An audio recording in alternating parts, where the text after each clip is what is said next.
বাংলাদেশের রাজনীতির আরেকটি ডাইমেনশন স্পষ্ট হয়েছে, একটা রিয়ালিটি আবার আমাদের সামনে স্পষ্ট হয়েছে। বাংলাদেশ ইসলামী ছাত্র শিবিরের আরেকটি দাবি সম্ভবত পূরণ হচ্ছে। শিবির নিজেদেরকে কষ্ট করে তেমন কিছু করা লাগবে না, রাষ্ট্রই শিবিরের দাবিটা পূরণ করে দিবে। আমার কাছে মনে হচ্ছে এটা। On the other hand, BNP তার মিত্র হারাচ্ছে, ছাত্রদল বিএনপি কঠিন পরিস্থিতিতে। দর্শক, এই বাস্তবতাটা কি রাজনীতি? এই বাস্তবতাটা হচ্ছে যে বামপন্থীরা কখনো বাংলাদেশের বন্ধু নয়। বামপন্থীরা অলওয়েজ আওয়ামী লীগের সেবাদাস। বাম রাম বলে না, এরা বামপন্থী মানেই শাহবাগী। এই বামপন্থীরা কখনো দেশের স্বার্থে, জাতির স্বার্থে, জনগণের বৃহত্তর স্বার্থে কাজ করে না। এরা বাংলাদেশের কীট পতঙ্গ, এরা ডিস্টার্ব, এরা ক্ষতিকর। সেই বামপন্থীরা এখন জনগণের গণ বিপ্লবের ফলে প্রতিষ্ঠিত সরকারের বিরুদ্ধে লেগেছে আওয়ামী ভারতীয় প্রেসক্রিপশনে। সে বামপন্থীদের এখন গ্রেপ্তার করা হতে পারে, সরকার উদ্যোগ নিয়েছে। শিবির এটাই চেয়েছে, শিবির বলেছে এই শাহবাগীদের গ্রেপ্তার করুন, এই শাহবাগীদের কোনো স্থান হবে না। এখন সেই শাহবাগীদের নামে সরকার নিজেরাই মামলা করেছে, শিবিরের দাবি পূরণ হবে, লাকি আক্তারকে হয়তো বা ধরা হবে।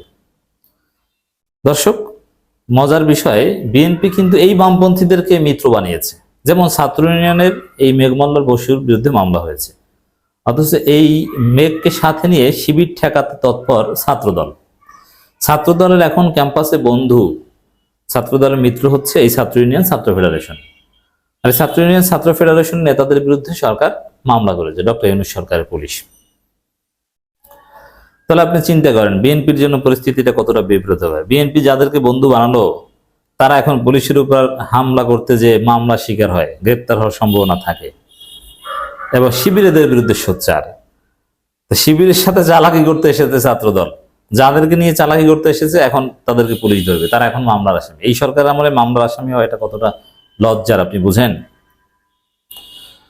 ধর্ষণ বিরোধী পদযাত্রা থেকে পুলিশের উপর হামলা, ছাত্র ফেডারেশন, ছাত্র ইউনিয়ন নেতা সহ 12 জনের নামে মামলা।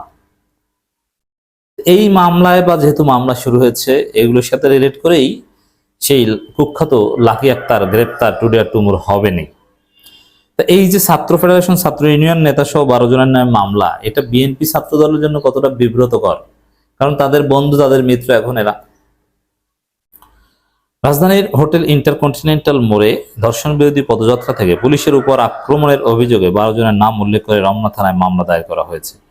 এবং শিবিরের সাথে এদের অনেক কনফ্লিক্ট চলছে, এই ছাত্র ইউনিয়ন, ছাত্র ফেডারেশনের সাথে অ্যাটলিস্ট কথার যুদ্ধ চলছে।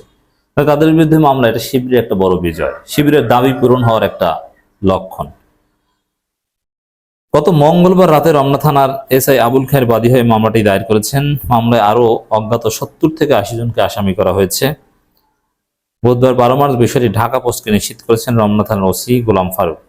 তিনি বলেন, মামলায় 12 আসামির নাম উল্লেখ করা হয়েছে। আসামিদের কাউকে এখনো গ্রেপ্তার করা হয়নি। অজ্ঞাতনামা পলাতক আসামিদের নাম, ঠিকানা সংগ্রহ সহ গ্রেপ্তারের চেষ্টা চলছে। পাশাপাশি আহত পুলিশ সদস্যের ব্যবস্থা গ্রহণ করে।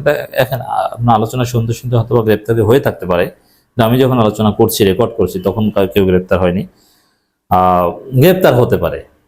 মানে ছাত্রদল যাদেরকে নিয়ে শিবিরের বিরুদ্ধে লাগতে এসেছে, তারা এখন পালিয়ে বেড়াচ্ছে, তাদেরকে এখন পুলিশ খুঁজছে, তারা এখন গ্রেপ্তার হবে। চালাকির ফল। ছাত্রদল এখন মজা বুঝো, এখন মিছিল করো এদের বিরুদ্ধে, এই মামলা প্রত্যাহার করতে হবে, পিটাইয়া একবারে মিছিল ছুটাই দিবে। তিনি বলেন, মামলায় 12 আসামির নাম উল্লেখ করা হয়েছে। আসামিদের কাউকে এখনো গ্রেপ্তার করা হয়নি। অজ্ঞাতনামা পলাতক আসামিদের নাম, ঠিকানা সংগ্রহ সহ গ্রেপ্তারের চেষ্টা চলছে। পাশাপাশি আহত পুলিশ সদস্যদের চিকিৎসার ব্যবস্থা করা হয়েছে। মামলা আসামিরা কারেন দেখেন, এরা সবাই ছাত্র দলের সাথে প্রকাশ্যে এখন চলাফেরা করে। শিবির দাওয়াত দেয়, ইফতার মাহফিলে আসে না, কিন্তু এরা তো এই ছাত্র ইউনিয়ন, ছাত্র, এরা তো ইফতারই করে না, এরা রোজা রাখবে, কিন্তু একে অপরের দাওয়াতে যায়। ওই ছাত্রদল তাদের দাওয়াতে যায়, ছাত্রদলের দাওয়াতে তারা আসে। এই হচ্ছে এখন বর্তমান রাজনীতির সমীকরণ। তো ছাত্রদলের মিত্ররা এখন পালিয়ে বেড়াচ্ছে পুলিশের ভয়ে। মামলা আসামিরা হলেন অং অং মারমা 25, সমাজতান্ত্রিক ছাত্রফ্রন্ট ইডেন মহিলা কলেজ শাখার সভাপতি সুমাইয়া শাহিনা 25, জবি ছাত্র ইউনিয়ন অধৃতা রায় 23, ছাত্র ফেডারেশনের আরমান 30, বাংলাদেশ ছাত্র ইউনিয়ন ঢাকা বিশ্ববিদ্যালয় শাখার সভাপতি মেঘমল্লার বসু 28, আর কতদিন সভাপতি থাকবে? বয়স 28 না, এটা বাস্তবে আরো বেশি। বাংলাদেশ ছাত্র ফেডারেশন ঢাকা মহানগর সভাপতি আল আমিন রহমান 25, বাম ছাত্র সংগঠনের নেতা রিচার্ড 26, পুরো নাম কি এক একটা। ছাত্র ফেডারেশনের হাসান শিকদার 25, বাংলাদেশ ছাত্র ফেডারেশনের ঢাবি সীমা আক্তার 25, বাংলাদেশ ছাত্র ফেডারেশনের সাধারণ সম্পাদক সৈকত আরিফ 26, বাংলাদেশ ছাত্র ইউনিয়ন ঢাবি শাখার সাধারণ সম্পাদক কেন্দ্রীয় দপ্তর সম্পাদক মঈন আহমেদ 24, গণতান্ত্রিক ছাত্র কাউন্সিলের সাধারণ সম্পাদক ফাহিম আহমদ চৌধুরী 25। এছাড়া 70 থেকে 80 জন অজ্ঞাতনামা আসামি করা হয়েছে। এখন লাকি আক্তারকে ধরেন, মানে অনেককে ধরার জায়গা আছে, অজ্ঞাতনামা তো আছে। মামলা এজাহারে উল্লেখ করা হয়েছে, হোটেল ইন্টারকন্টিনেন্টাল মোড়ে ব্যারিকেড দিয়ে বিক্ষোভকারীদের বাধা দেয় পুলিশ। প্রধান উপদেষ্টার বাসভবনের নিরাপত্তা ও রাস্তায় যানবাহন চলাচল স্বাভাবিক রাখার স্বার্থে বিক্ষোভকারীদের প্রতিবন্ধকতা সৃষ্টি না করার জন্য অনুরোধ করা হলে তারা উল্টো পুলিশের উপর চড়াও হয়ে মারমুখী আচরণ শুরু করতে থাকে। বিক্ষোভকারীরা পুলিশের অনুরোধে কোনো তোয়াক্কা না করে লাঠিসোঁটা নিয়ে ক্ষিপ্ত হয়ে